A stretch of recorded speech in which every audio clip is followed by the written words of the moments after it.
Hello my friends, hey, I just wanted to wish everybody a very happy new year. Now, why the heck am I recording this message in the parking lot of my gym? Well, because here's what happened this morning. I woke up and I did want to start off the year on a good note, and I said I'm going to go to the gym, and I just checked up on Google whether the gym is open or not, and Google showed to me that it's open, but it also showed that, oh, it's busier than usual, and that's a little bit freaky, like how much Google knows about what we do.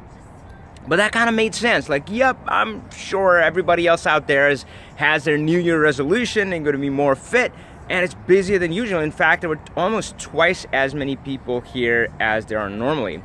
But I also know that a lot of them would not be able to keep this up, right? They would break their resolution before February, and yeah, the year is going to be pretty much like any other year. Now, why is that the case, my friends, right?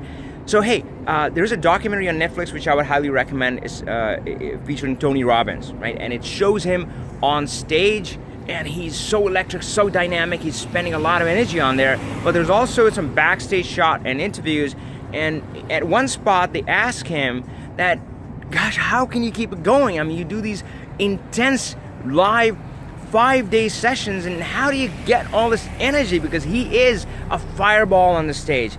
And this is what Tony Robbins had to say. Tony Robbins said that it's easier if there's something pulling you forward rather than having to push hard all the time. So in 2018, my friend, I want you to find something that pulls you forward. Be bold, be audacious, power on.